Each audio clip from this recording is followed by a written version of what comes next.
மிதுன ராசி அன்பு நேயர்கள் அனைவருக்கும் வணக்கங்க. இன்றைக்கி நாம் நம்மளுடைய சேனலில் முக்கியமான தகவலை தான் பார்க்க போகிறோம். அதாவது அடுத்து வரக்கூடிய 7 நாள் அப்படிங்கிறது இந்த மிதுன ராசி அன்பு நேயர்களுக்கு எப்படி இருக்க போகுது, என்னென்ன விதமான மாற்றத்தை தரப்போகுது, முக்கியமாக நீங்கள் இந்த காலகட்டத்தில் என்ன மாதிரியான விஷயத்தில் ரொம்ப கவனமாக இருக்கணும், என்னென்ன விஷயங்கள்லாம் செய்யணும் செய்யக்கூடாது, பரிகாரங்கள் மாதிரி ஏதாவது விஷயங்கள் பண்ணணுமா அப்படிங்கிறத பற்றி தான் நான் இந்த பதிவில் உங்கள்கிட்ட முழுமையாக சொல்ல போகிறேன். இந்த பதிவில் சொல்லக்கூடிய எல்லா விஷயமும் கண்டிப்பாக உங்களுக்கு ரொம்பவே பயன் தரக்கூடிய விஷயமாக தான் இருக்க போகுது. ஸோ வீடியோவை ஸ்கிப் பண்ணாமல் முழுசாக பாருங்கள். அது மட்டும் இல்லாமல் நீங்கள் இப்போ தான் நம்மளுடைய சேனலை முதல் முறையாக பார்க்குற மாதிரி இருந்தால் மறக்காமல் சப்ஸ்கிரைப் பண்ணிவிட்டு கீழே இருக்கும் பெல் ஐக்கானையும் மறக்காமல் கிளிக் பண்ணுங்கள். அப்போ தான் நம்ம சேனலில் போடுற எல்லா வீடியோவுமே நோட்டிஃபிகேஷனாக உங்கள்கிட்ட உடனுக்குடனே வந்து சேருங்க. மேலும் உங்களுக்கு மேல்மருவத்தூரில் குடிகொண்டிருக்கக்கூடிய அந்த ஆதிபராசக்தி அம்மனை ரொம்ப ரொம்ப பிடிக்கும் அப்படின்னா இந்த வீடியோக்கு ஒரு லைக் பண்ணிவிட்டு உங்களுடைய ஆழ்மனதில் நிறைவேறாத விஷயங்கள் அப்படின்னு சொல்லிட்டு நிறையவே இருக்கும், அதில் ஏதோ ஒரு விஷயம் நடக்கணும்னு சொல்லி மனதார வேண்டிட்டு நம்மளுடைய கமெண்ட் பாக்ஸில் மேல்மருவத்தூர் அம்மனுக்கு போற்றி அப்படின்னு சொல்லி மறக்காமல் பதிவிடுங்க. ஸோ இப்போ வாங்க நம்ம வீடியோக்குள்ளே போய் முழுசாக பார்த்து தெரிஞ்சுக்கலாம். உங்களுக்கு இந்த காலகட்டத்தில் உங்களுடைய ராசி அதிபதி புதன் 6வது இடத்துல வக்கர கதையில் சஞ்சரிக்கிறார். மேலும் சரியான திட்டங்கள் தீட்டி செயல்படுவதனால வெற்றி இதனால் உங்களுக்கு கண்டிப்பாக கிடைக்கும். அதில் எந்த ஒரு மாற்று கருத்தும் இல்லை அப்படின்னு சொல்லப்படுது. சொத்து வாங்குவது, விற்பது, திருமணம் போன்ற முக்கிய முடிவுகளை புதன் வக்கர நிவர்த்தி வரை ஒத்தி போடுவது நல்லது. வேலை இழந்தவர்களுக்கு விரும்பிய வேலை வாய்ப்புகள் கிடைக்குங்க. இன்னும் சிலருக்கு வெளியூர், வெளி மாநிலம், வெளிநாட்டிற்கு இடம் பெற ஒரு காலகட்டமாக இருக்க போகுது. அது மட்டும் இல்லாமல் அரசு பணியாட்களுக்கு தங்களுடைய துறைகளின் மூலமாக எதிர்பார்த்த அனுகூலங்கள் யாவும் வந்து சேரும். தொழில் சம்பந்தமான முயற்சிகளில் வெற்றி திசை நோக்கி செல்வீங்க. கமிஷன் தொழில், தரகு, பங்கு சந்தை, ஜோதிடம் போன்ற தொழிலில் இருப்பவங்களுக்கு பெயர், புகழ், அந்தஸ்து அதிகரிக்கும். இன்னும் சிலருக்கு மனமாற்றத்திற்காக சொந்த ஊர் சென்று உற்றார் உறவினர்களை கண்டு வருவீங்க. ஆரோக்கியத்தை பொறுத்த வரைக்கும் உங்களுக்கு இந்த காலகட்டத்தில் ஆரோக்கியம் நல்லாவே இருக்கும். பணிபுரியும் பெண்கள் பதவி உயர்வுகளை இந்த காலகட்டத்தில் எதிர்பார்க்க முடியுங்க. சுபகாரிய நிகழ்ச்சிகளை இல்லத்தில் நடக்குங்க. இதனால் மகிழ்ச்சிகரமாகவும் இருப்பீங்க. உயர்ந்த வாகன வசதி அமையும். சக்கரத்தாழ்வாரை நீங்கள் வழிபட்டு வர நன்மைகள் நிறையவே கிடைக்கும். மாத கிரக நிலைகளை ஆராய்ந்து பார்க்கும்போது மாத தொடக்கத்தில் உங்களுடைய ராசிநாதன் புதன் பூர்வ புண்ணிய ஸ்தானத்தில் சஞ்சரிக்கிறார். அவரோடு பலம் பெற்ற சுக்கிரன் இணைந்து புத சுக்கிர யோகத்தை உருவாக்குறார். அது மட்டும் இல்லாமல் இந்த புத சுக்கிர யோகத்தை உருவாக்கும் விதத்தில் இருப்பதால் செல்வ நிலை உயரப்போகுது. செயல்பாடுகளில் வெற்றி கிடைக்க போகுது.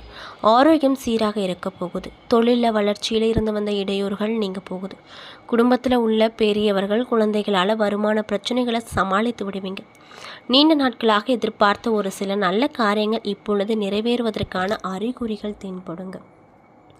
அது மட்டும் இல்லாமல் குரு பகவான் உங்கள் ராசிக்கு 2வது இடத்துல உச்சம் பெற்று சஞ்சரிக்கிறார். இதனால் தனஸ்தானம் வலுவடையுது. மேலும் அவர் கார்த்திகை 2ஆம் தேதி முதலே வக்ரம் பெற்றிருக்கிறாரு. எனவே வருமான தட்டுப்பாடுகள் வரக்கூடும். தசாபுத்தி பலம் இல்லாதவர்களுக்கு கடன் கைமாற்று வாங்கும் சூழ்நிலைகள் வரும். உத்தியோகத்தில் இருப்பவங்களுக்கு நல்ல பொறுப்பில் இருந்து நீக்கப்பட்டு சாதாரண பொறுப்பிற்கு மாற்றக்கூடும். அதனால் உத்தியோகம் சார்ந்த விஷயத்தில் நீங்கள் ரொம்ப ஜாக்கிரதையாக இருக்கணும் அப்படின்னு வலியுறுத்தப்படுது. மேலும் கார்த்திகை 20ஆம் தேதிக்கு பிறகு தனுசு ராசிக்கு செவ்வாய் செல்ல போகிறாரு. உங்கள் ராசிக்கு 6 மற்றும் 11 ஆகிய இடங்களுக்கு அதிபதி தான் செவ்வாய். அவர் சப்தமஸ்தானத்திற்கு வரும் இந்த நேரத்தில் இடமாற்றம், ஊர் மாற்றம் வரக்கூடும். உத்தியோகத்தில் இருப்பவங்களுக்கு நல்ல நிறுவனங்களில் இருந்து அழைப்புகள் வரக்கூடும். கொடுக்கல் வாங்குதலில் இருந்து வந்த பிரச்சனைகள் ஒவ்வொன்றாக நீங்க போகுது. இளைய சகோதரர்களோடு இணக்கமும் ஏற்படுங்க. கல்யாண முயற்சிகளில் இருந்து வந்த தடைகளும் விலகப் போகுது. பூமி விற்பனையில் ஆர்வம் அதிகமாக காட்டுவீங்க. மேலும் விருச்சிக ராசிக்கு புதன் பகவான் கார்த்திகை 20ஆம் தேதி வரப்போகிறாரு. மேலும் உங்களுடைய ராசிக்கு 4வது இடத்திற்கு அதிபதி தான் புதன். அவர் 6வது இடத்திற்கு வருவது யோகமான காலமாக பார்க்கப்படுது. மேலும் இதனால் உங்களுக்கு என்ன மாதிரியான விஷயம் நடக்கும்னு பார்த்தீங்கன்னா, நிறைந்த தன லாபம் தரக்கூடிய விதத்தில் சில நல்ல வாய்ப்புகள் அப்படிங்கிறது வீடு தேடி வரப்போகுது. புதிய நபர்கள் அறிமுகமாவாங்க. பிரபல மாணவர்களின் பின்னணியில் சுப காரியங்கள் நடக்கும். இதனால் ரொம்பவே சந்தோஷகரமாக இருப்பீங்க அப்படின்னு சொல்லப்படுதுங்க. அது மட்டும் இல்லாமல் இந்த மிதுன ராசியில் இருக்கக்கூடிய மிருகசீரிடம் 3 மற்றும் 4ஆம் பாத நட்சத்திர அன்பர்களுக்கு இந்த காலகட்டம் எப்படி அமைஞ்சிருக்குன்னு பார்த்தீங்கன்னா யோகமான காலகட்டமாக அமைஞ்சிருக்கு. அதாவது டிசம்பர் 6 வரைக்குமே தைரிய வீரிய காரகன் அப்படின்னு சொல்லக்கூடிய செவ்வாய் சத்ரு ஜெயஸ்தானத்தில் சஞ்சரிப்பதால் எடுத்த வேலைகளில் வெற்றி கிடைக்கும். துணிச்சல் தன்னம்பிக்கை அதிகரிக்கும். மன்னிப்போம் மறப்போம் என்று எதிரி கருணை காட்டிய நிலை மாறப்போகுது.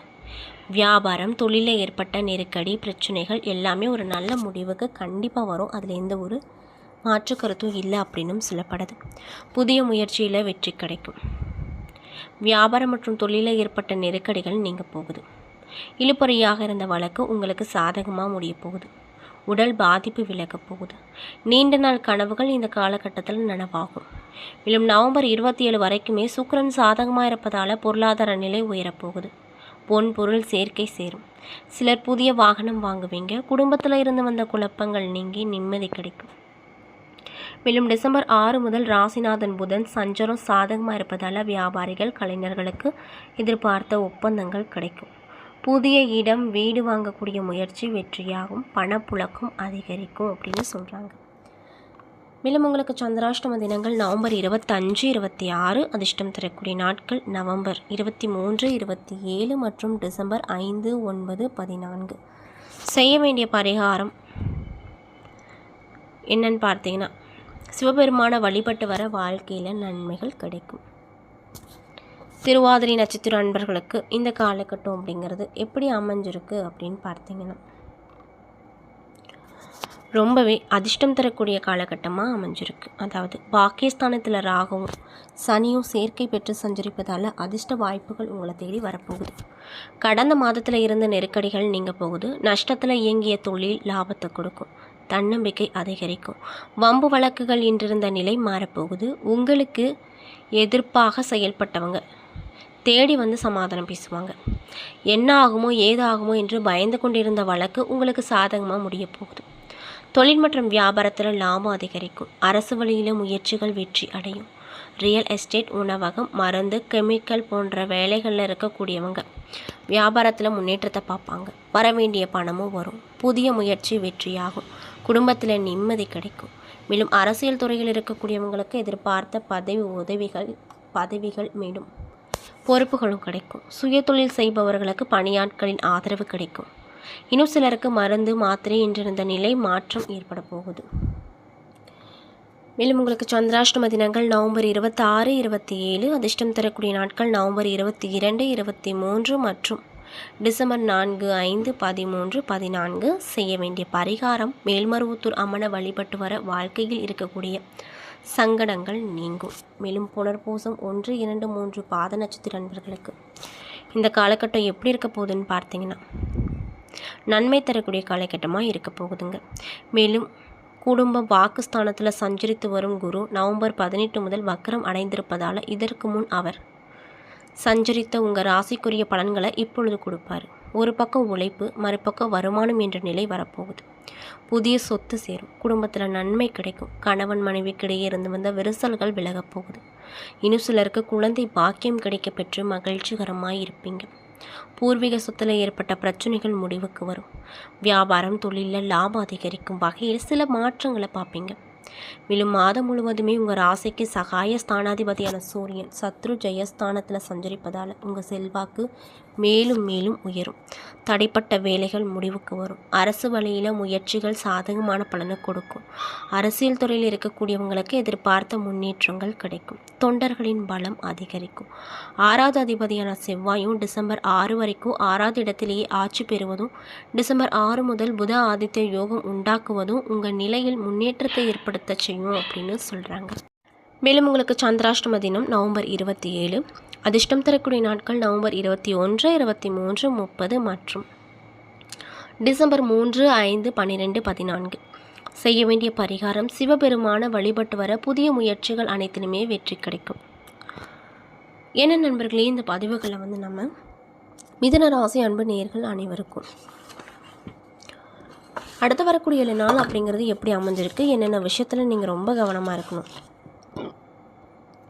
என்னென்ன விஷயங்கள்லாம் பண்ணணும் பண்ணக்கூடாது அப்படிங்கிறத பற்றியும் நான் இந்த பதிவில் உங்கள்கிட்ட முழுமையாக சொல்லியிருப்பேன்.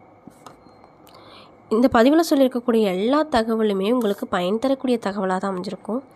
ஸோ வீடியோ பிடிச்சிருந்தா லைக் பண்ணுங்கள், ஷேர் பண்ணுங்கள். அது மட்டும் இல்லாமல் நீங்கள் இப்போ தான் முதல் முறையாக நம்மளுடைய சேனலை பார்க்குற மாதிரி இருந்தால் மறக்காமல் சப்ஸ்கிரைப் பண்ணிவிட்டு கீழே இருக்கும் பெல் ஐக்கானையும் மறக்காமல் கிளிக் பண்ணிடுங்க. நன்றி.